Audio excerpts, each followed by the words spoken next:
So this video isn't going to be covering where you should aim. That will depend on your own goal swing, your shot patterns, your tendencies, but we're just going to be looking at how you aim at that target. So the first thing is we need to pick an intermediate target. So you can see I've got an alignment stick on the ground. This is referencing where I would like to hit my golf shot. I'd like to hit it. So in the first, 2 to 3 paces of that golf ball's journey, we want to be looking at what would it need to go over. Now you can see that we've referenced that on the ground. There's going to be blemishes on the ground, there's going to be leaves, there's going to be divots, there's going to be markings. So what I'm looking to do initially is stand behind my golf ball, looking straight down the target line and pick something that's on that direct line. So I'm looking down here and I can see that my golf ball would need to go just to the right of this little mark on the ground. Now the reason that's important is because when we start to walk into the golf ball, and we're going to cover the walk in a moment, the first thing I want to do is I want to be aiming my club face at my intermediate target, so it's just to the right of this little reference point down here. Because it's much easier to aim my club face at something which is, 4 feet in front of me versus something that might be potentially 350, 400 yards away if you're maybe picking a tree or a landmark in the distance. So picking something as an intermediate target means that we can aim the club face first, we can visually see, or we can imagine, a visible line on the ground between my club face and that intermediate target. And once I can see that line, I know that my club face is at 90 degrees to that. I can then start to build my stance around that and have my toes parallel to that line that I'm imagining on the ground. If your intermediate target is selected well, I wouldn't advise this, but you could hit a shot without even looking at the flag, because I know that if I'm aimed correctly at this reference point, I will be aimed correctly at the green or the target in the distance. I wouldn't actually need to look at the hole. Now, I would advise to do that, and we're going to cover that later in the video. But the first thing you need to do for perfect alignment is make sure you're always selecting an intermediate target, within the first 3, 4, 5 feet of your golf. So point number 2 is the walk-in, which kind of goes a little bit before the point that we've just covered, but you'll see why we've done it in this order.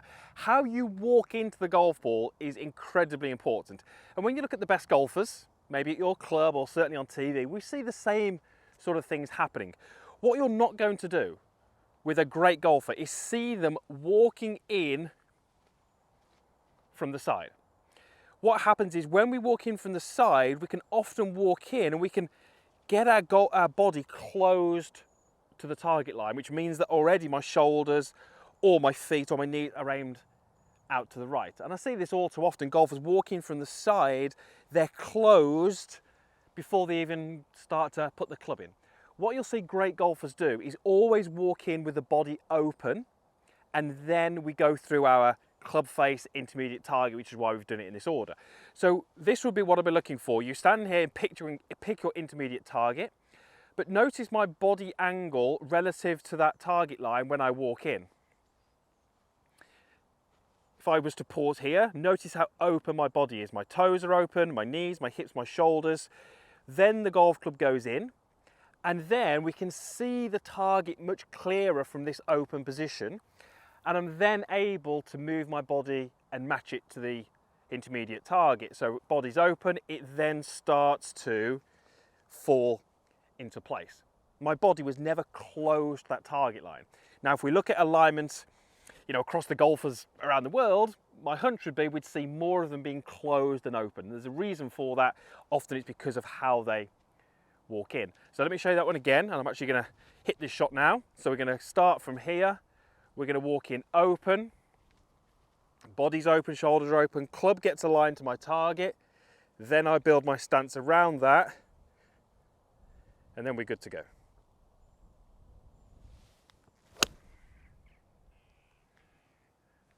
Fractionally left of where I'm aimed, but it's okay, it's on the green, and I'm putting.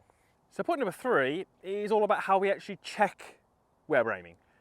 Aiming incorrectly is something that we're all going to do from time to time. We need to be able to recognise that and then obviously fix it.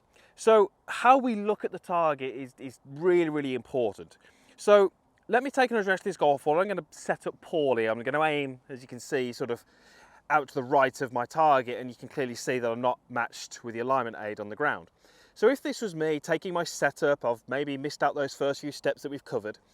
If I stand up rotate my head this way, I see the green, I see the flag, all seems fine to me. There was nothing there in that little process that told me, Chris, your alignment is way out. And it was all because of how I used my head position. My head raised up and rotated. My eyes, when I was looking at that target, were pretty close to horizontal. What we need you to do is take your eyes up your body line.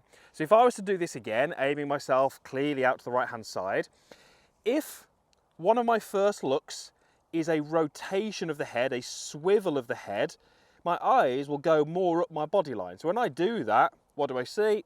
I see the flag on the other green. So it'd be fine if I was aiming over there, but I'm not. So I see the flag, I see those trees, I see the water. Instantly, I'm being told that was poor. So what we do is we get our setup, we go through our process, we come in open, we get the club face set, we build our stance around it, and the first look should be a head rotation. Now when I did that, the first thing I saw was the flag. Now I'm aiming fractionally left of the flag, but that tells me that's pretty good. Again, this and this, I just take in everything. It doesn't really tell me where my feet, my shoulders are aiming.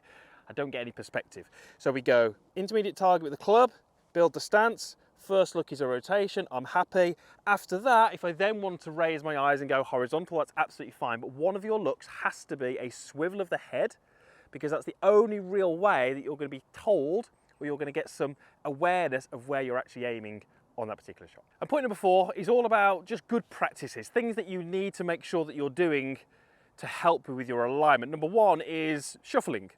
Don't shuffle. I hate to see golfers shuffle. We've just spoken there about how we can maybe find out when our alignment isn't quite right. But let's say I set up with poor alignment. This is my 8-iron. I'm aimed clearly out to the right-hand side. If we look at from this camera angle, my ball position is just forward to centre. That's where I want it for my 8-iron. We do the little head rotation. Clearly I'm aiming out to the right. What we don't want to then do, and this is what I see so many golfers doing, is we don't want to be shuffling this foot back, because now what do we see? Well, that alignment looks pretty good now, doesn't it? We'd say that's fairly close. But just look at where the golf ball is positioned now, and it's almost off my back toe. Way too far back in my stance. So when we start to shuffle and we start to adjust our alignment by shuffling our feet, we throw out ball position, which throws out club path, it throws out face angle, attack angle, and the chances are, even if you could manage those things, you're going to be starting your golf swing from a very uncomfortable position, because the ball position isn't where it normally is. You've shuffled, you might have tilted your shoulders, your weight might have changed. It's the worst thing that you can do. I know it would take a little bit more time, but when you set yourself up incorrectly, you check, it feels wrong, step off, go through that process again, pick your target, go through the club face and build your stance around it. And when you confirm it again, it should feel much better. That's our first piece of good practice. And the last thing is to accept that you're going to have patterns in your alignment, you're going to have tendencies. For me, my tendency is always to aim left. It always has been. So I've got an alignment stick on the ground, that's been there for the whole video. When you're practicing, throw an alignment stick down, throw a golf club down, whatever you've got handy, just get used to what good alignment feels like, because it's all perception. For me, at my worst, I would aim, probably left into those bunkers, and to me that would feel like I was aiming pretty straight. I'd swear that I'm aiming at the middle of the green, but it would be left. What I did is I just used to always put something down in practice, train myself to see and feel what good alignment is like. The more we can do that, the more we start to improve those tendencies, and the more we start to hone in on that good alignment. So, still going to make the golf swing. Good alignment doesn't guarantee anything, but open, club face in, build the stance, confirm it with a head rotation, and then, like I said, you've still got to hit the shot after all that.